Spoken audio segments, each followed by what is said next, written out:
मी सावित्रीबाई ज्योतिराव फुले या मालिकेच्या आजच्या भागामध्ये आपण बघूया. इथे आता सावित्री ज्योतीला शोधायला निघालेली असते. तिच्याबरोबर सुमनसुद्धा असते. कारण सुमन ही आता गवळ्याची सुमन असल्यामुळे ती म्हशी वगैरे आणायला त्या रस्त्याने सातत्याने जात असते. म्हणून तिला रस्त्यांची ओळख असते. तेव्हा सावित्री तिच्याबरोबर आलेली असते. पण आता ज्योतीला शोधता शोधता सावित्री इतकी चाललेली असते की सुमन पूर्णपणे थकलेली असते. कारण सुमन नुकतीच कामावरून घरी आलेली असते. आणि तेव्हा इथे सावित्री म्हणते, अगं चल ना, अजून आमचे हे सापडले नाही आहेत. तेव्हा सुमन म्हणते, नाही बाबा, आता माझ्याने काही चालवणार नाही आहे, मी खूपच जास्त थकले. अजून आता दादा कुठे आहेत, कुठे शोधायचं त्यांना? तेव्हा तुम्ही एक काम करा, तुम्ही जा घरला, मी पण जाते माझ्या घरला. तेव्हा इथे सावित्री म्हणत असते, ते काय म्हणतात ते ख्रिस्त लोकांचं असतं ना, एकदा तिथे जाऊन बघूया. तेव्हा सुमन म्हणते, चर्च म्हणतात त्याला, मी जाते ना तिथे माझ्या म्हशी वगैरे आणायला. तेव्हा सावित्री म्हणते, हे बघा, थोडा वेळ फक्त आता पुढे जाऊया. आणि तेवढ्यातच इथे आता ज्योतीचे शब्द कानावरती पडतात की नाही नाही, माझं पुस्तक वाचून झालेलं आहे आणि त्यामुळे मला बरंच काही समजलंय. मी कितीतरी गोष्टींवरती आता वादसुद्धा घालू शकतो, तास बोलू शकतो, असं ज्योती म्हणत असतो. आणि ते शब्द कानावरती पडल्यानंतर सावित्रीने ज्योतीचा आवाज ऐकलेला असतो आणि ती म्हणते, आमचे हे इथेच कुठेतरी आहेत, त्यांचा आवाज आमच्या कानावरती पडलेला आहे. तेव्हा सुमन म्हणत असते, बाई ग, म्हणजे आवाजावरून तुम्ही तुमच्या ह्यांना ओळखलं का? चांगलं आहे बाई. तेव्हा इथे सुमन म्हणते, बरं मी जाते, तुम्ही दादांना घेऊन आता घरलाच जा. तेव्हा इथे सावित्री घरामध्ये नाही आहे हे चिमणाबाईला समजलेलं असतं. चिमणाबाई म्हणते, सावित्री, ए सावित्री. अख्ख्या तिला घरभर शोधलं जातं. सावित्री काही सापडत नाही. तेव्हा पारूला विचारलं जातं, सुनबाई, अहो सावित्री कुठे आहे? सावित्री घरामध्ये दिसत नाही. तेव्हा पारू म्हणते, सावित्री, अहो असेल की इथेच कुठेतरी. तेव्हा चिमणाबाई म्हणते, हे बघ पारू, सावित्री घरामध्ये नाही आहे, मी सगळीकडे बघितलं आहे. जर तुम्हाला माहिती असेल सुनबाई तर सांगा. नंतर जर आम्हाला सत्य समजलं ना, तर आम्ही आमच्यापेक्षा वाईट आम्हीच. तेव्हा पारू म्हणते, सासूबाई, अहो ती मगाशी ना कुठेतरी घाईघाईने बाहेर पडली, काहीतरी काम आहे म्हणाली, पण ती एकटी नाही आहे, आपल्या गवळ्याची सुमन आहे ना तिच्याबरोबर. तेव्हा चिमणा म्हणत असते, पण सुनबाई, सावित्रीचं हे काही वागणं झालं का? संध्याकाळची वेळ झाली आणि घरची सुनबाई घरात नाही आहे. तुम्हीच सांगा, तिचं हे वागणं पटतं का तुम्हाला? नाही, तिचे जास्त लाड केलेत ना, खूप सूट दिली तिला, तेव्हा ती तिच्या मनाला येईल तशी वागते. तेव्हा इथे पारू म्हणते, अहो सासूबाई, पण ती एकटी नाही आहे, गवळ्याची सुमन आहे ना बरोबर. तेव्हा चिमणा म्हणते, नाही, येऊ दे तिला घरी, आज तिला आहे ना बरोबर सरळ करते. बास झाले आता लाड, आता काही ती लहान राहिलेली नाही. तेवढ्यातच इथे ज्योती आपल्या मित्रांबरोबर बसून, जे त्याने आता थॉमस स्पेनचं पुस्तक वाचलेलं असतं त्याबद्दल तो बोलत असतो. तेव्हा त्याचे मित्रसुद्धा बोलत असतात आणि बोलता बोलता तिथे सावित्री आलेली असते. सावित्री आल्यानंतर ज्योतीच्या मित्राचं लक्ष जातं आणि तो म्हणतो, ज्योती, अरे तुला थोडा काय उशीर झाला तर आमच्या वहिनी तुला शोधत शोधत इथपर्यंत पोचल्या. तेव्हा इथे ज्योती सावित्रीकडे बघत असतो. सावित्रीला आता काय बोलावं काही कळत नसतं. ती रागवलेली पण असते, चिडलेली असते आणि ती घाबरलेली सुद्धा असते. तेव्हा इथे मोरो आणि सदाशिव दोघेजण म्हणतात, बघितलं का ज्योती, अरे तुला थोडा उशीर काय झाला तर वहिनी इथपर्यंत तुला शोधत आल्या. बाप रे, म्हणजे बघ रे बाबा, लग्न आमची पण झाली आहेत, पण आमच्या बायका नाही हो आम्हाला अशा शोधत शोधत इथपर्यंत येत. इथे एवढा मोठा रस्ता पार करून वहिनीसाहेब तुला इथे शोधत आल्यात. तेव्हा जा बाबा जा, बघ काय बोलतायत वहिनीसाहेब. तेव्हा ज्योती येतो आणि म्हणतो, काय झालं सावित्री, तू इथपर्यंत मला शोधत आलीस, काही काम होतं का? तेव्हा सावित्री आता काहीच बोलत नाही. ते सरळ आता तिथून निघून येते आणि ती आता पुढे चालत असते. तेव्हा ज्योती तिच्या मागे मागे येतो आणि म्हणतो, सावित्री, अगं काय झालं, काय झालं सांगशील का?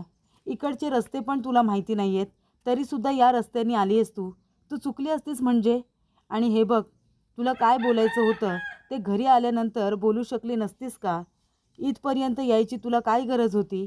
आणि माझ्या मित्रांसमोर हसू झालं ना आता माझं? सांग ना, माझ्या मित्रांसमोर तू माझं हसू केलंस ना? त्यांना काय वाटतं? ज्योतीची बायको त्याच्या मागे मागे करते असंच वाटत असेल ना त्यांना? तेव्हा ती म्हणते की मला भीती वाटत होती म्हणून मी शोधत तुम्हाला इथपर्यंत आले. तेव्हा ज्योती म्हणतो, कसली भीती सांग ना, कसली भीती? तुझ्या मनात हे तू काय घेऊन बसली आहेस? तुला सातत्याने असं का वाटत असतं की मी ख्रिस्त धर्म स्वीकारणार आहे, मी त्या लोकांमध्ये जाणार आहे? तुझ्या मनामध्ये ही भीती घातली तरी कोणी? म्हणून ते टिळे गोळे लावतेस, म्हणून हातामध्ये गंडे दोरे बांधतेस, बरोबर ना? तुला किती वेळा सांगितलंय, तुझा माझ्यावरती विश्वास नाही आहे का सावित्री? आणि या गोष्टी मनामध्ये घेऊन बसू नकोस.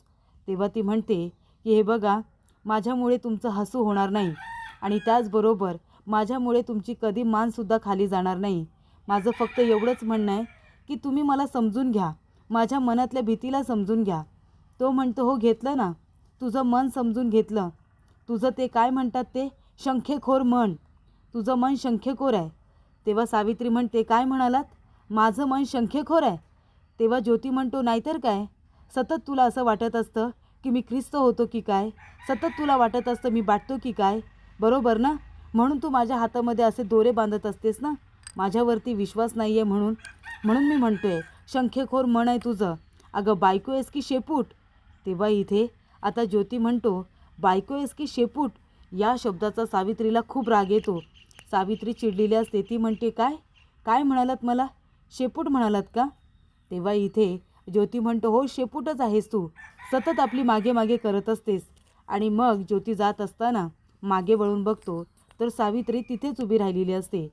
तेव्हा ज्योती पुन्हा मागे येतो आणि म्हणतो, सावित्री हे बघ, आता संध्याकाळ झाली, तो आता इथे अशी उभी राहू नकोस, ते बरं दिसत नाही, चल आता घरी चल. तेव्हा ती म्हणते, हे बघा, शेपूट आहे ना मी, मग कशाला शेपटाला घरी घेऊन जात आहे? आणि तसं बी कधीच बाई आहे ना, तिच्या घरचा रस्ता विसरत नाही, त्यामुळे मी पण नाही विसरणार. तुम्ही नका काळजी करू, तुम्ही जा, माझी मी येईन. तेव्हा ज्योती म्हणतो, हे बघ सावित्री, आता या गोष्टीवरून उगाच वाद घालू नकोस आणि उगाच इथे थांबू नकोस, चल आता घरी चल. तेव्हा सावित्री म्हणते, तुम्ही नका मला सांगू.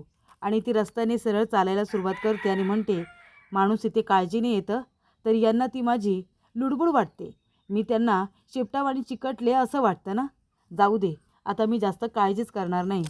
तेव्हा ज्योती म्हणत असतो, जेव्हा अशी बायको असते ना सतत मागे मागे करणारी, तेव्हा एकतर तिला खूप जास्त काळजी असते किंवा एकतर ती खूप जास्त शंखेखोर असते, म्हणूनच ती अशी मागे मागे करत असते, असं ज्योती म्हणत असतो.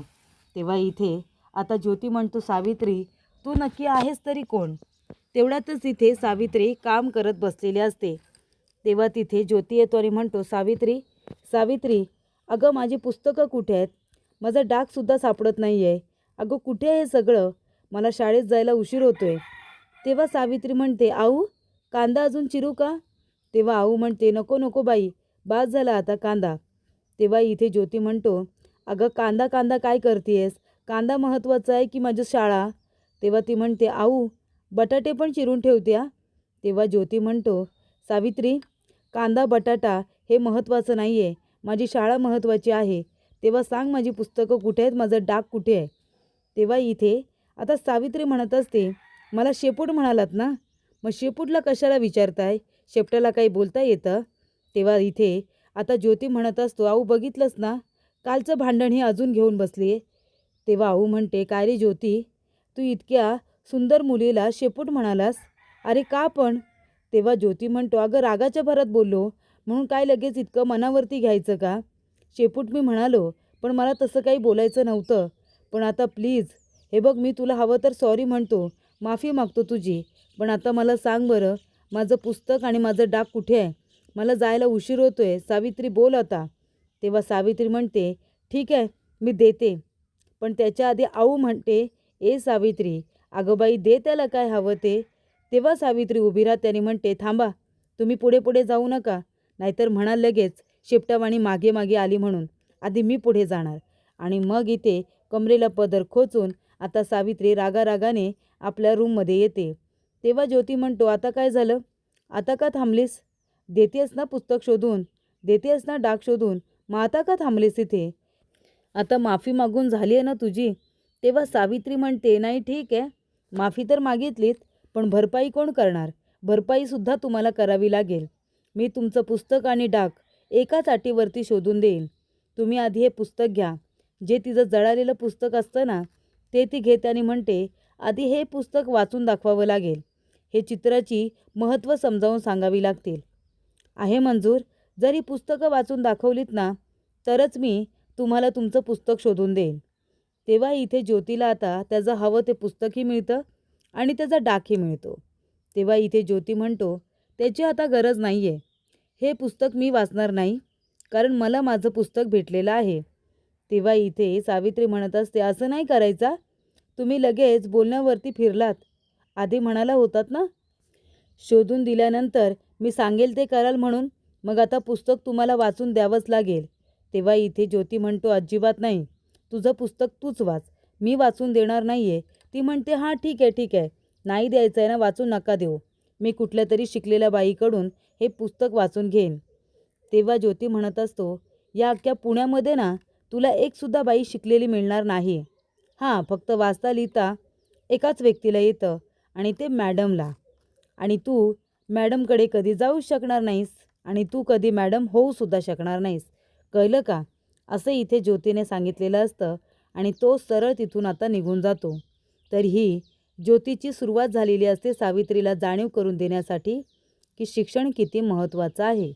आणि तेव्हा इथे सावित्री म्हणत असते की मॅडमकडे जावं लागेल. वाचताना फक्त मॅडमलाच येत असेल का? तर इथे आता सावित्री कांदा चिरत बसलेली असते आणि कांदा चिरता चिरता ती तिथून आता निघून गेलेली असते. तेव्हा तिथे आलेली असते तिची सासू चिमणाबाई आणि चिमणाबाई म्हणते, हे काय, सावित्री कुठे गेली?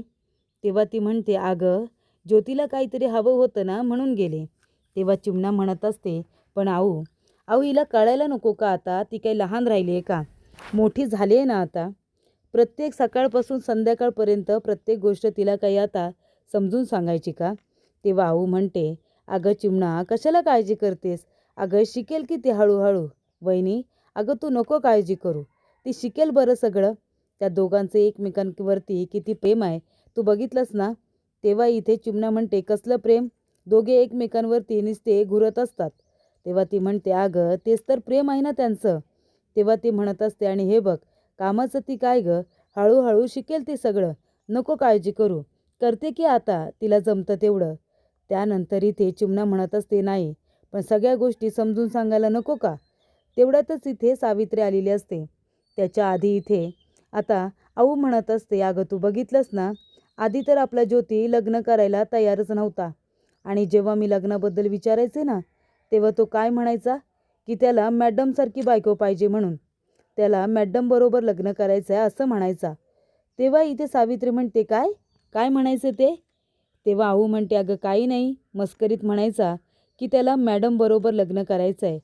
तेव्हा इथे सावित्री येते आणि आरशामध्ये स्वतःला बघते आणि म्हणते की म्हणूनच हे म्हणतात का की तू वाचायला शिक, लिहायला शिक म्हणून, आणि ते म्हणतात की तू मॅडमसारखी कधी होऊच शकत नाही. असं का बोलले असतील ते? कोण आहे कोणती एवढी मॅडम? काही झालं तरी त्या मॅडमला बघायलाच हवं, पण कसं बघणार? तेव्हा तिला एक आयडिया सुचते. तेव्हा प्रेक्षकांनो, आऊ आता जॉन साहेबांकडे कामाला असते ना, ती कामाला जायला निघालेली असते. तेव्हा सावित्री येते आणि म्हणते, आऊ 1 मिनिट थांबा, मी पण येते तुमच्याबरोबर. आऊ म्हणते, काय गं सावित्री, काय झालं? तेव्हा सावित्री म्हणते, मला पण आहे ना मॅडम बघायची आहे, मी येऊ का तुमच्याबरोबर?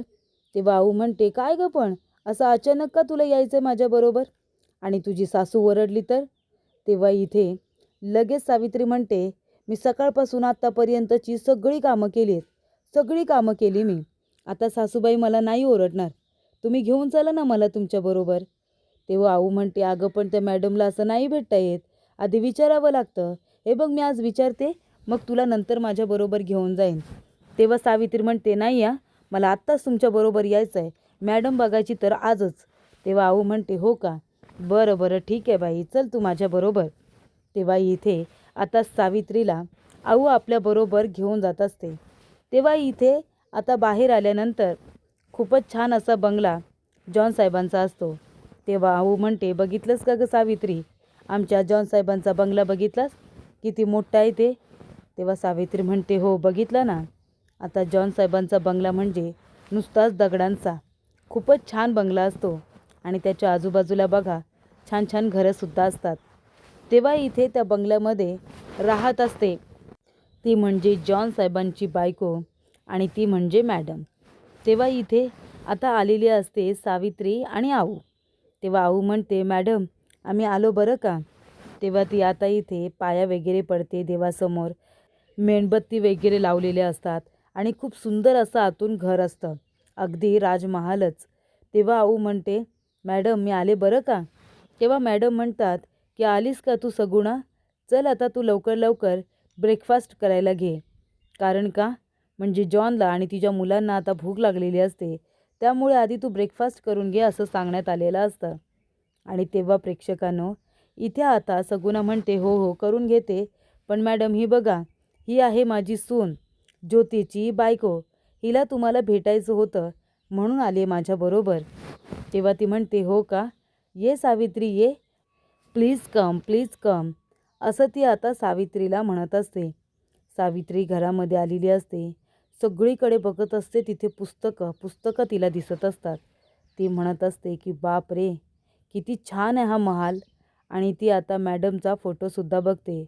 हा त्याच मॅडमचा फोटो आहे, खूपच छान असा. आणि तेव्हा सावित्री ते सगळं बघून आता पूर्णपणे भारावून गेलेली असते. आणि तेव्हा इथे आता जी मॅडम आहे ती पत्र वगैरे वाचत असते. जी काही पत्र आलेली असतात ती वाचत असते, कारण तिला लिहिता वाचता येत असतं, चांगली शिकली सवरलेली असते. तेव्हा इथे आता सावित्री तिच्याकडे डोळे काढून तोंड आ करूनच बघत असते आणि मॅडम तिला खूपच जास्त आवडलेली असते. तेव्हा इथे ज्योती म्हणालेला असतो की तू मॅडमकडेच जाशील पुस्तक वाचायला, कारण तिलाच पुस्तक वाचता येतं. बाकी पुण्यामध्ये कुठल्याही बाईला पुस्तक वाचता येत नाही. तेव्हा तुला हे पुस्तक माझ्याकडूनच वाचून घ्यावं लागेल. त्यानंतर पुढील भागामध्ये इथे आता सावित्रीला समजलेलं असतं की फक्त मॅडमच शिकलेली आहे. त्यानंतर सावित्री म्हणते, हॅलो. तेव्हा ज्योती म्हणतो, तू. तेव्हा सावित्री म्हणते, गेले होते आज मी मॅडमला भेटायला आणि बघितलं मी मॅडमला. कसली आहे हो छान मॅडम, तिला लिहिता वाचता पण येतं, ते पण मी बघितलं. तेव्हा इथे आता ज्योती म्हणत असतो, फक्त मॅडमला बघणं महत्त्वाचं नाही आहे, तर मॅडमसारखं होणंसुद्धा महत्त्वाचं आहे. तूसुद्धा मॅडम होऊ शकतेस सावित्री, तूसुद्धा मॅडम होऊ शकतेस. घे हे पुस्तक आणि वाचायला सुरुवात कर आणि हो मॅडमसारखी. तेव्हा प्रेक्षकांनो इथे आता ज्योतीने सावित्रीला तू शिक, तू वाचायला शिक, लिहायला शिक, असं आता सांगायची सुरुवात आधीपासूनच केलेली असते. पण आता तिला जाणीव करून दिलेली असते की शिक्षण हे खूप छान असतं, ते प्रत्येकाला घ्यायला पाहिजे आणि वाचायला लिहायला शिकलं पाहिजे. असं म्हणून ज्योती सावित्रीसमोर आता आपलं पुस्तक करतो.